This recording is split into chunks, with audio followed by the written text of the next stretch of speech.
Bismillahirrahmanirrahim. Assalamualaikum warahmatullahi wabarakatuh. Nah, yang terhormat Bapak dosen tercinta kita, Bapak Tep Aulia Rahman, izinkan saya bersama teman saya untuk mempresentasikan modul 9 yang berjudul tentang troubleshooting common hardware issues. Saya sendiri yang bernama Aditya Nova Ramadan. Dulu, Saya Salma Dwi Alpiati. baik, untuk yang pertama, nah, ada table of contents. Yang pertama ada pendahuluan dan keselamatan kerja, lalu ada alat informasi perangkat, lalu ada port kabel dan konektor, lalu yang terakhir ada identifikasi dan pemecahan masalah hardware. Lanjut, yang pertama yaitu pendahuluan dan keselamatan kerja. Eh, Baik sebelumnya untuk penjelasannya saya dua-dua. Baik, selanjutnya yaitu penjelasan tentang poin pertama yaitu pendahuluan dan keselamatan kerja. Pada bagian pertama ini, saya akan membahas pendahuluan serta prosedur keselamatan kerja dalam troubleshooting perangkat keras. Keselamatan menjadi hal yang sangat penting karena kita akan berhadapan langsung dengan komponen elektronik dan listrik. Sebelum memperbaiki atau mendiagnosis kerusakan hardware, kita harus memahami cara bekerja yang aman agar tidak membahayakan diri sendiri maupun perangkat. Tujuan dari materi ini adalah agar kita dapat memahami komponen utama komputer, mengetahui prosedur keselamatan dasar, serta mampu mencegah risiko cedera dan kerusakan perangkat. Dengan memahami tujuan ini, diharapkan kita bisa melakukan troubleshooting hardware dengan lebih aman dan efektif. Lalu selanjutnya ada apa saja isi di dalam komputer. Komponen utama komputer yaitu ada motherboard, ada CPU atau prosesor, ada memori, ada power supply, dan ada storage. Jika kita melihat komputer dari luar, yang terlihat hanyalah casing. Namun di dalamnya terdapat berbagai komponen penting yang saling bekerja sama, seperti motherboard yang menjadi papan utama, prosesor sebagai otak komputer, RAM untuk penyimpanan sementara, power supply sebagai penyedia daya, serta media penyimpanan seperti hard disk atau SSD. Lalu selanjutnya, pentingnya keselamatan umum general dan fire safety. Seperti yang kita lihat, ada risiko yang dapat terjadi, ada sengatan listrik, kebakaran, cedera fisik, kerusakan perangkat, lalu ada tindak pencegahannya. Nah, keselamatan umum dan keselamatan kebakaran sangat penting saat bekerja dan perangkat elektronik. Beberapa risiko yang bisa terjadi antara lain sengatan listrik, kebakaran, cedera fisik, hingga kerusakan perangkat. Oleh karena itu, kita harus memastikan area kerja bersih dan kering, menggunakan peralatan sesuai fungsinya, serta memastikan kabel dalam kondisi baik. Selain itu, penting juga untuk mengetahui lokasi alat pemadam kebakaran di area kerja. Lalu selanjutnya, ada keselamatan listrik atau electrical safety. Nah, pada bagian keselamatan listrik ini, kita harus lebih berhati-hati karena beberapa komponen mengandung tegangan tinggi. Walaupun perangkat sudah dimatikan, beberapa bagian masih dapat menyimpan listrik. Adaptor daya juga harus digunakan sesuai dengan jenis perangkat. Menggunakan adaptor yang tidak sesuai dapat menyebabkan kerusakan pada laptop maupun adaptor itu sendiri. Selain itu, sistem grounding sangat penting untuk mencegah aliran listrik berbahaya. Lalu selanjutnya ada ISD atau listrik statis. Nah, selain listrik dari sumber daya, ada juga bahaya dari listrik statis atau yang bisa disebut ISD. Listrik statis bisa terjadi misalnya saat kita berjalan di lantai berkarpet dan menyentuh komponen komputer. Walaupun tidak selalu terasa, listrik statis dengan tegangan rendah saja sudah cukup untuk merusak komponen elektronik. Untuk mencegahnya, kita bisa menggunakan gelang antistatik, alat kerja antistatik, serta melakukan self-grounding sebelum menyentuh perangkat. Sebagai kesimpulan, prosedur keselamatan adalah langkah awal yang wajib dilakukan dalam troubleshooting hardware. Dengan menerapkan keselamatan kerja yang benar, kita dapat melindungi diri sendiri, perangkat, serta data yang ada di dalamnya. Hal ini akan membuat proses troubleshooting menjadi lebih aman dan efisien.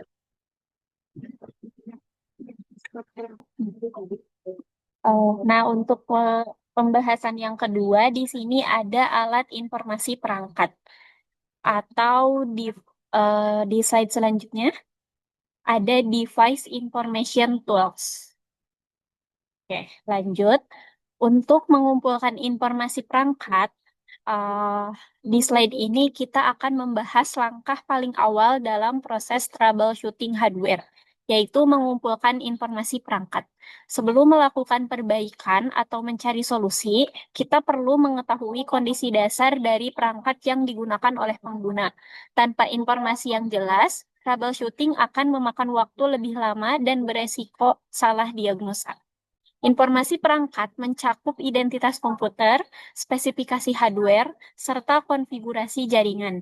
Dengan mengetahui data-data ini, kita bisa memahami kemampuan perangkat dan membandingkannya dengan kebutuhan aplikasi atau sistem yang dijalankan. Sebagai contoh, ketika seorang pengguna mengeluh komputernya lambat, kita tidak bisa langsung menyimpulkan penyebabnya. Kita perlu mengecek terlebih dahulu prosesor, RAM, dan kapasitas penyimpanannya. Dari situ, kita bisa menentukan apakah masalah berasal dari keterbatasan hardware, konfigurasi sistem, atau faktor lainnya. Oleh karena itu, pengumpulan informasi perangkat menjadi fondasi utama dalam troubleshooting. Langkah ini membantu kita mengidentifikasi penyebab masalah secara lebih akurat dan menentukan solusi yang paling tepat dan efisien. Lanjut, di sini ada informasi perangkat yang perlu diketahui. Yang pertama itu ada hostname. Hostname merupakan nama unik yang digunakan untuk mengidentifikasi sebuah komputer di dalam jaringan. Informasi ini sangat penting, terutama di lingkungan kantor atau sekolah yang memiliki banyak perangkat, karena membantu teknisi memastikan bahwa mereka sedang menangani perangkat yang benar. Selanjutnya, yang kedua ada prosesor atau CPU. CPU berperan sebagai otak komputer yang menjalankan semua instruksi dan aplikasi. Jenis dan kemampuan CPU sangat mempengaruhi performa sistem, seperti kecepatan membuka aplikasi dan kemampuan menjalankan software tertentu. Jika sebuah aplikasi berjalan lambat atau tidak bisa dijalankan, CPU bisa menjadi salah satu penyebabnya. Kemudian yang ketiga ada memori atau RAM.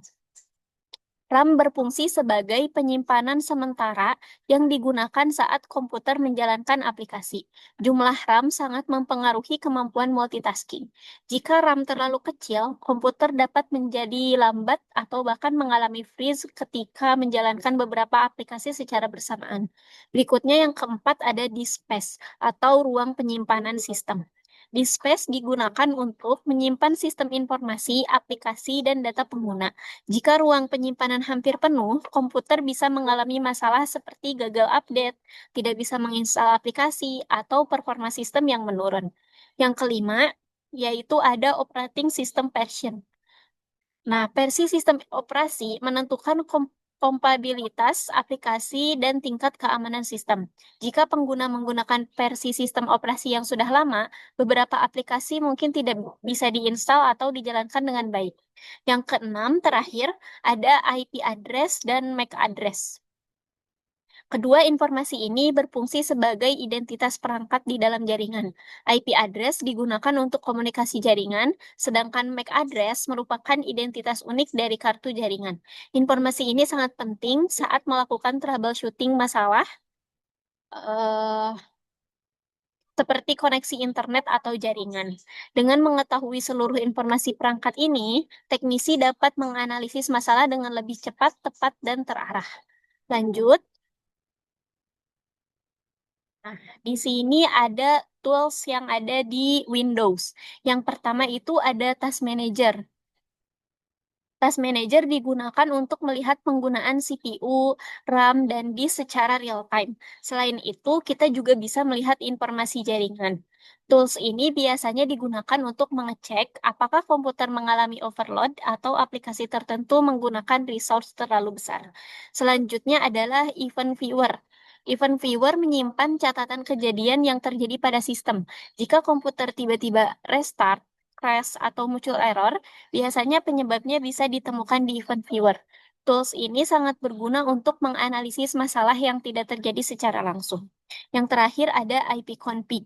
Ipconfig digunakan melalui command prompt untuk melihat konfigurasi jaringan. Dengan perintah ini, kita bisa mengetahui IP address dan memastikan apakah perangkat sudah terhubung ke jaringan dengan benar.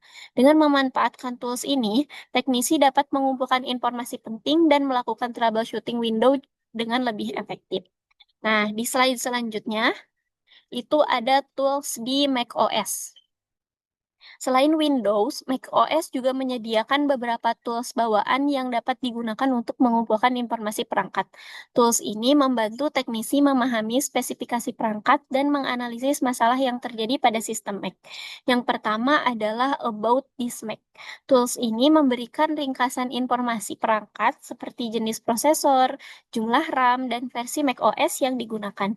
Biasanya ini adalah langkah awal untuk mengetahui kondisi dasar perangkat sebelum melakukan troubleshooting yang lebih lanjut. Selanjutnya ada Activity Monitor. Activity Monitor berfungsi untuk memantau penggunaan resource system, terutama penggunaan RAM. Tools ini membantu mengetahui apakah ada aplikasi yang menggunakan resource terlalu besar dan menyebabkan sistem menjadi lambat. Kemudian ada sistem setting. Melalui sistem setting, kita bisa menemukan informasi jaringan, hostname, versi sistem informasi, serta kapasitas penyimpanan. Tools ini sering digunakan untuk memastikan konfigurasi sistem dan jaringan sudah sesuai. Untuk analisis masalah yang lebih dalam, macOS menyediakan konsol yang digunakan untuk menyimpan log sistem yang mencatat error, crash aplikasi, dan aktivitas sistem lainnya. Tools ini sangat berguna ketika masalah terjadi sebelumnya dan tidak muncul secara langsung. Terakhir ada ipconfig.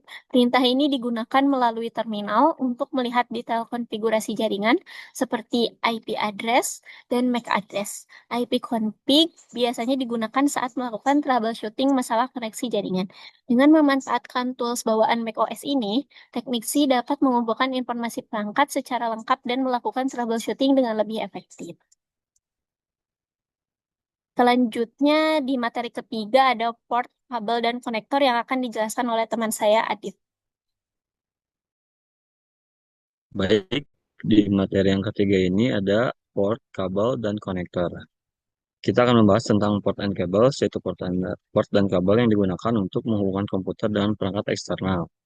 Port adalah antarmuka fisik yang terdapat pada komputer, sedangkan kabel berfungsi sebagai media penghubung antar komputer dan perangkat lain, seperti monitor, keyboard, mouse, printer, dan perangkat jaringan. Seiring dengan perkembangan teknologi komputer, jenis port dan kabel juga terus mengalami perubahan. Beberapa port lama sudah jarang digunakan karena kecepatan transfernya rendah atau tidak lagi efisien. Namun, memahami semua jenis port, baik yang lama maupun yang baru, sangat penting dalam proses troubleshooting, terutama ketika kita berhadapan dengan perangkat lama atau kombinasi perangkat yang berbeda. Lanjut. Lalu ada slide selanjutnya yaitu port lama atau legacy port. Legacy port umumnya digunakan untuk komputer generasi sebelumnya. Meskipun saat ini sebagian besar sudah digantikan oleh USB, legacy port masih ditemukan pada perangkat lama dan beberapa perangkat jaringan. Contohnya adalah serial port yang dulu digunakan untuk modem, printer, dan scanner. Saat ini, serial port masih digunakan untuk koneksi konsol pada perangkat jaringan seperti router dan switch. Kemudian ada parallel port yang sering disebut sebagai printer port karena digunakan untuk menghubungkan printer lama.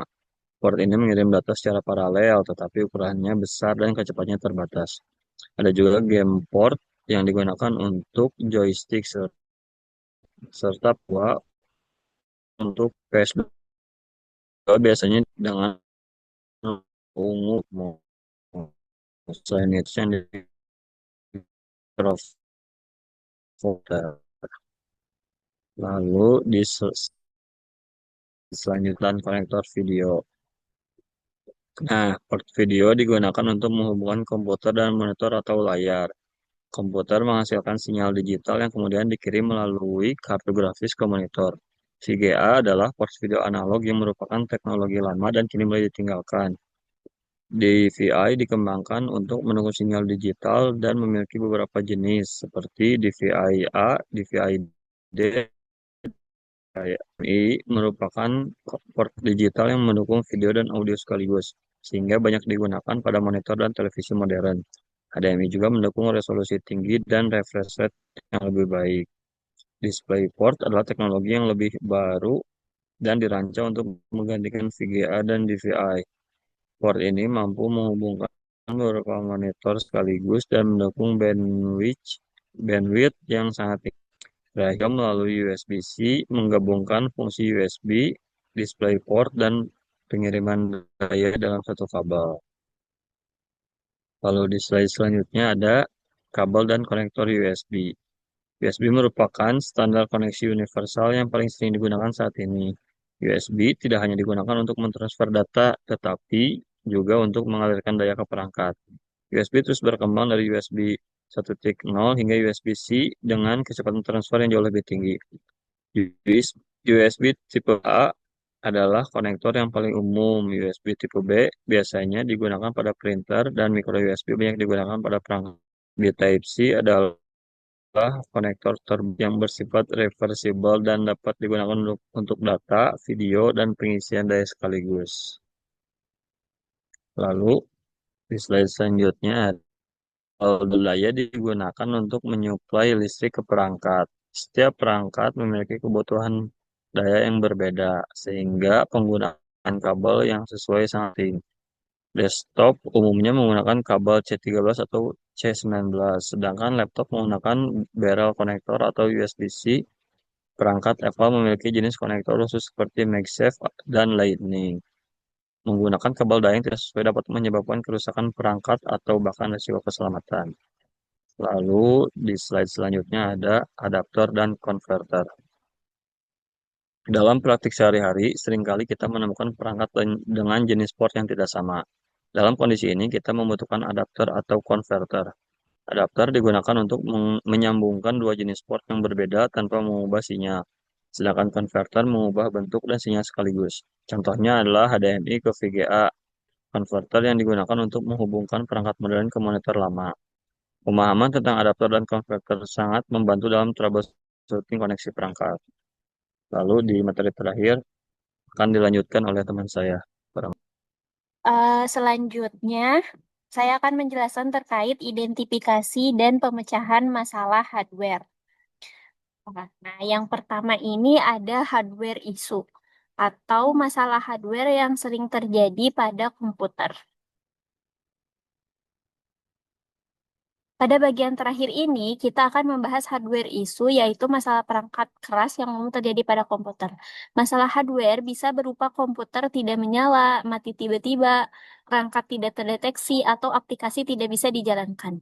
Yang perlu diingat, troubleshooting ini tidak dilakukan secara asal. Kita harus melakukannya secara bertahap dan sistematis agar tidak salah diagnosa. Banyak kasus yang terlihat seperti kerusakan besar ternyata hanya disebabkan oleh masalah sederhana. Nah, untuk hardware troubleshooting ini, langkah dan hal yang perlu diperhatikannya yaitu langkah pertama dalam troubleshooting adalah melakukan restart atau reboot. Restart dapat menghilangkan error sementara dan menerapkan update yang tertunda. Jika masalah masih terjadi, langkah berikutnya adalah memeriksa sumber daya seperti kabel daya, adaptor, dan koneksi listrik. Masalah daya adalah salah satu penyebab paling umum komputer tidak menyala atau mati mendadak. Selanjutnya, kita perlu memastikan kompatibilitas aplikasi dengan spesifikasi perangkat. Beberapa aplikasi membutuhkan CPU, RAM, atau versi sistem operasi tertentu agar dapat berjalan dengan baik. Untuk mendiagnosis hardware di Windows, kita dapat menggunakan Device Manager. Melalui Device Manager, kita bisa melihat apakah hardware terdeteksi dengan baik atau terdapat error pada driver. Selain itu, firmware juga perlu diperhatikan. Update firmware dapat meningkatkan performa, tetapi harus dilakukan dengan hati-hati karena kesalahan update dapat menyebabkan perangkat tidak berfungsi. Terakhir, penting untuk membedakan apakah masalah berasal dari hardware atau software. Tidak semua masalah yang terlihat seperti kerusakan hardware benar-benar disebabkan oleh hardware. Sekian penjelasan dari kami. Mohon maaf jika ada salah-salah kata. Wabillahi taufiq wal hidayah. Wassalamualaikum warahmatullahi wabarakatuh.